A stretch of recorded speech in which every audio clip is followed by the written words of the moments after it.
برِ صغیر پر قبضے کے لیے برطانیہ نے روایتی جنگ کے بجائے سفارتی ٹول کو کس طرح استعمال کیا؟ برطانیہ نے سونے کی چڑیا کہلانے والے برِ صغیر سے کتنی دولت لوٹی؟ برطانوی سفیر سر ٹامس کو مغل بادشاہوں کی دولت کا اندازہ کیسے ہوا؟ کیا برِ صغیر میں آنے والے قحط کے نتیجے میں کروڑوں جانوں کے نقصان کا ذمہ دار بھی ایسٹ انڈیا کمپنی اور برطانیہ تھے؟ مغل بادشاہوں کی وہ کون سی کوتاہیاں تھیں جس کی بنا پر ایسٹ انڈیا کمپنی اور برطانیہ کو اس خطے پر قبضہ کرنے کا موقع ملا؟ ایسے بہت سے سوالات کے جوابات کے لیے ہماری ویڈیو اینڈ تک ضرور دیکھیے گا۔ یہ تاریخ میں اس دن کا واقعہ ہے جب بادشاہ کی سالگرہ تھی اور مغل روایات کے مطابق انہیں تولا جانا ہے۔ اس موقع پر برطانوی سفیر سر ٹامس بھی دربار میں موجود ہیں۔ تقریب پانی میں گھرے ایک چکور چبوترے پر منعقد کی جا رہی ہے۔ چبوترے کے بیچوں بیچ ایک طلائی ورق منڈی ترازو نصب ہے۔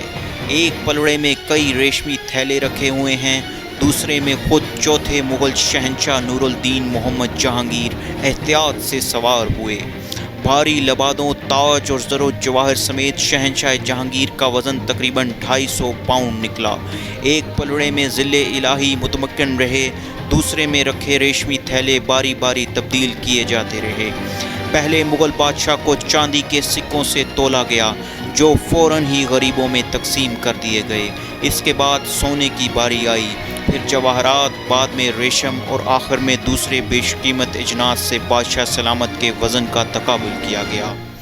یہ وہ منظر ہے جو آج سے تقریباً ٹھیک 400 سال قبل مغل شہنشاہ نور الدین محمد جہانگیر کے دربار میں انگریز سفیر سر ٹامس نے دیکھا اور اپنی ڈائری میں قلم بند کر لیا۔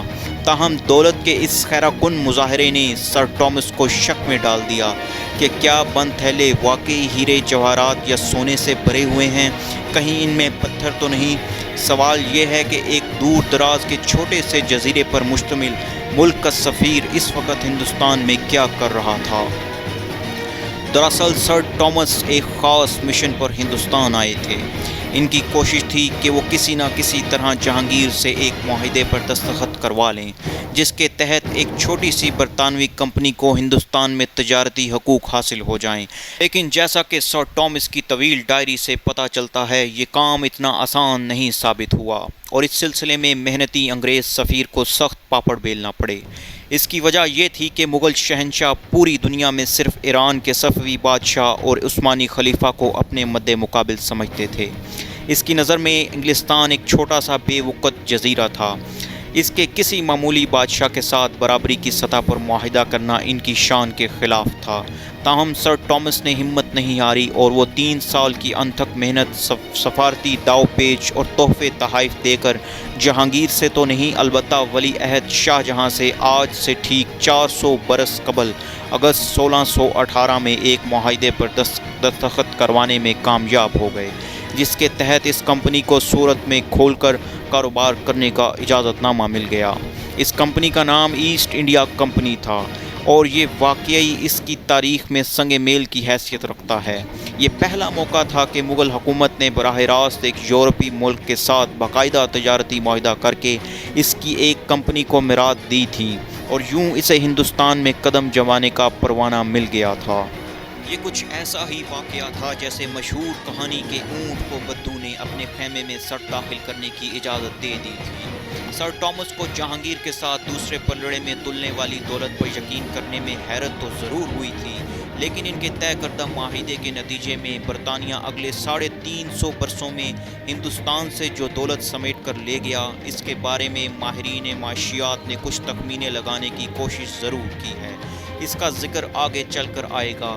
پہلے یہ دیکھتے ہیں کہ ایسٹ انڈیا کمپنی اور برطانوی راج کے ہندوستان پر اقتدار کے دوسرے اثرات کیا مرتب ہوئے، جو محض دولت لوٹنے سے کہیں زیادہ بھیانک تھے۔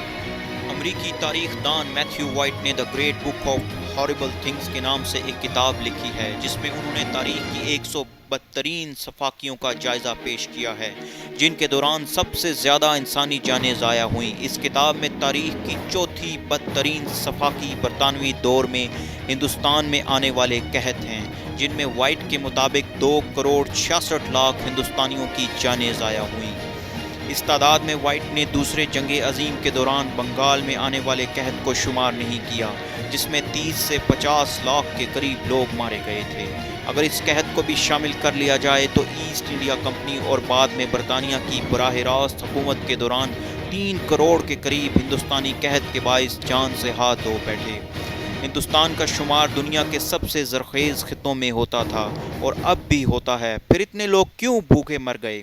وائٹ نے ان قحطوں کی وجہ تجارتی استحصال قرار دی ہے۔ اس اجمال کی تفصیل کے لیے ہم صرف ایک قحط کا ذکر کرتے ہیں جو 1769 میں بنگال ہی میں آیا تھا۔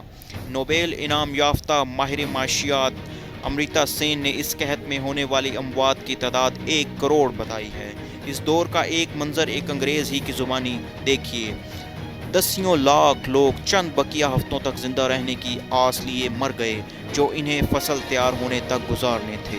ان کی آنکھیں ان کی فصل کو تکتی رہ گئیں جنہیں اس وقت پکنا تھا جب انہیں بہت دیر ہو جاتی۔ فصلیں تو اپنے وقت پر تیار ہوئیں لیکن اس وقت تک واقعی بہت دیر ہو چکی تھی۔ 1769 کی یہی کہانی پونے 200 سال بعد ایک بار پھر مشرقی بنگال میں دہرائی گئی۔ ٹائمز آف انڈیا اخبار کا 16 نومبر 1943 کا تراشا، جس میں بتایا گیا کہ مشرقی بنگال میں ایک ہولناک مگر عام منظر یہ تھا کہ نصف صدی کی سب سے شاندار فصل کے دوران بھی پڑا ہوا گلا سڑا کوئی انسانی ڈھانچہ نظر آ جاتا تھا۔ یہاں ایک سوال تو یہ پیدا ہوتا ہے کہ قحط تو قدرتی آفات کے زمرے میں آتے ہیں، اس میں ایسٹ انڈیا کمپنی کا کیا قصور؟ مشہور فلسفی ویل ڈیورانٹ اس بارے میں لکھتے ہیں، ہندوستان میں آنے والے خوفناک قحطوں کی بنیادی وجہ اس قدر بے رحمانہ استحصال، اجناس کی غیر متوازن درآمد اور عین قحط کے دوران ظالمانہ طریقوں سے مہنگے ٹیکسوں کی وصولی تھی کہ بھوک سے ہلاک ہوتے کسان انہیں ادا نہیں کر سکتے تھے۔ حکومت مرتے ہوئے لوگوں سے بھی ٹیکس وصول کرنے پر تلی رہتی تھی۔ ایک چھوٹی سی کمپنی اتنی طاقتور کیسے ہو گئی کہ ہزاروں میل دور کسی ملک میں کروڑوں لوگوں کی زندگیوں اور موت پر قادر ہو جائے؟